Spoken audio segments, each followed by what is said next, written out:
Dans la mythologie grecque, il paraîtrait qu'alors que l'Olympe tentait de se réorganiser après la disparition de Zeus, une attaque violente de la cité d'Athènes allait forcer Athéna à intervenir pour comprendre ce qu'il se passait. Général, que doit-on faire? Continuez le combat, ne lâchez rien. C'est pas possible, on tiendra pas, elle est trop puissante. On a prié Athéna, je suis sûr qu'elle est en chemin, on doit tenir. Voilà Athéna! Ma chère Athéna, je commençais à croire que tu ne viendrais jamais. Héra, qu'est-ce qui te prend, putain? Les Olympiens ne comprennent que la violence. Je savais que j'aurais toute ton attention en attaquant ta cité. Que ce soit Zeus et maintenant toi, tous ceux qui gouvernent l'Olympe sont de cyniques salopards sectaires qui n'écoutent personne. Héra, je ne gouverne pas l'Olympe. Depuis la disparition de Zeus, personne n'a vraiment pris sa place. Disons plutôt que personne n'a osé l'officialiser en s'asseyant sur son trône. Mais depuis qu'il n'est plus là, c'est surtout toi et Poséidon qui drivez tout le monde. Le frère et la fille s'estiment être les légitimes héritiers, j'imagine? Alors c'est ça que tu veux, revendiquer le trône. Je revendique mon droit à être respecté. J'étais la femme de Zeus, et tout ce que j'ai connu avec lui, c'est l'humiliation permanente. Oui, je sais, mon père n'a pas vraiment inventé la fidélité conjugale. Ça va au-delà de ça, Athéna. J'étais avec Zeus, Poséidon et Hadès quand on a été libérés de Cronos. Et que ce soit moi ou même mes sœurs, on n'a bizarrement pas été conviés à la table qui allait établir la séparation des pouvoirs en trois. Je te laisse deviner pourquoi. Et oui, en effet, en tant que femme de Zeus, il n'a jamais eu aucun respect pour moi. Écoute, je sais très bien qu'en tant que femme, on a beaucoup plus à faire nos preuves que les hommes pour obtenir le respect qu'ils s'accordent entre eux naturellement. Je suis désolé pour tout ce que tu as subi. Alors, répare les dommages que tu as causés à ma cité et tu pourras nous rejoindre dans l'Olympe et avoir la même voix que nous. Pour devenir à nouveau une consultante méprisée? C'est une bien piètre consolation, alors non merci Athéna. Je me contenterai d'achever ce qui reste de ta cité. Athéniens, maintenant! Oh non merde! Les moires, vous m'entendez? Héra n'a jamais eu de tempérament aussi violent. Vous savez ce qui a pu la corrompre? L'origine du mal semble se trouver dans son domicile. Allons voir ça.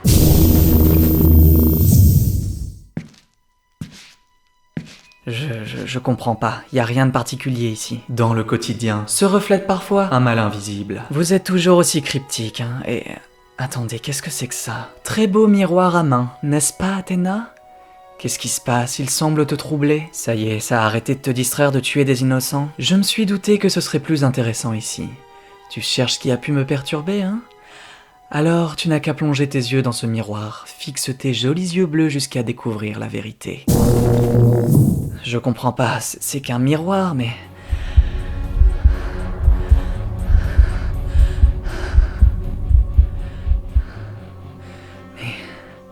Qu'est-ce qui se passe? Alors, Athéna, je te sens troublée. Héra, je t'ai vu partir, je sais que tu n'es plus là. Je ne suis peut-être plus là physiquement, mais maintenant je serai toujours avec toi. Après tout, tu étais incapable de protéger ta cité, alors tu risques de voir mon reflet dans le sang innocent qui a coulé par ta faute. Et dans les larmes d'incompréhension de ceux qui pensaient que tu les protégerais. Tu n'es pas réel, je le sais. Et je le sens. Mais cette noirceur qui grandit en toi est bien réelle, Athéna. Et elle a de multiples visages. Ne crois pas être capable de t'en émanciper un jour. Tu craindras son arrivée dans les moments où tu penseras t'être enfin affranchi de sa présence. Voilà ce que je te lègue. Ça suffit. Je reconstruirai ma cité et je réparerai le carnage que tu as créé. Si tant est que les Athéniens veulent encore de ton aide. Tais-toi, ça suffit. Je sais ce que j'ai bâti et ce que je continue d'apporter. Ah ouais. Et qu'est-ce que tu apportes au juste?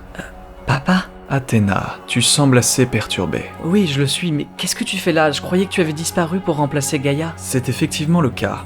Et peut-être que les choses auraient pu se passer différemment d'ailleurs. Comment ça? Qu'est-ce que tu veux dire? Si tu n'étais pas tombé dans le piège de Gaïa lors de la guerre divine, nous n'aurions pas eu à précipiter l'affrontement à ce point. Et peut-être que je n'aurais pas eu à me sacrifier pour réparer tes erreurs. Quoi? Mais je... Finalement, c'est ça ta contribution à l'Olympe depuis que je suis parti? Échouer dans tout ce que tu entreprends et forcer les autres à en payer le prix? C'est pas vrai, je me dévoue à l'intérêt commun et j'essaye de faire au mieux. Très bien. J'imagine que c'est ce que les Athéniens doivent être en train de penser. Merci à notre si dévouée déesse. Ça suffit, tu n'es pas réel. Je suis intervenu tout de suite quand Athènes a été attaquée, j'ai sauvé la cité. Je dois mettre fin à ce cauchemar, où est le miroir? Quelle tentative désespérée vas-tu encore mettre en place? Tu savais très bien que ton père me faisait confiance, à moi. Je l'ai, ok, bon. Allons jusqu'au bout cette fois. Je ne détournerai pas le regard. Au fond, je n'ai jamais vraiment cru en toi. Tout l'Olympe te méprise, Athéna. À part prendre de haut les gens, tu sais faire quoi, Athéna? J'ai eu tort de te faire confiance. Le monde serait une meilleure place sans toi. Tu es ma pire erreur, Athéna. Les pensées ne sont que des pensées. Elles ne sont pas porteuses de vérité absolue. Les certitudes que prétendent porter nos réflexions les plus sombres sont biaisées. Ces réflexions ne sont que passagères et porteuses de mensonges qui tentent de corrompre les vérités bienveillantes qui nous permettent d'avancer. J'accepte d'être imparfaite et j'accepte d'avoir mes failles. Mais dans cette même quête d'exactitude, j'accepte mes forces et mes qualités, avec l'incorruptible certitude que je mérite de continuer, de faire des erreurs et par là même de m'améliorer et de briller, alors que ces voix se taisent pour toujours. Quelques jours plus tard, J'en ai parlé avec les autres, tout le monde est d'accord pour qu'Hera passe ses nuits au Tartare en attendant qu'elle finisse de remettre Athènes sur pied. Et toi, ça va mieux ? Oui, merci Poséidon. J'ai enfermé le miroir noir quelque part pour être sûr qu'il ne puisse plus corrompre qui que ce soit. J'ai aidé Hera à se libérer de ses démons avant de commencer sa quête. Maintenant qu'on a trouvé ses ressources en nous, c'est à nous de les mobiliser pour continuer d'avancer.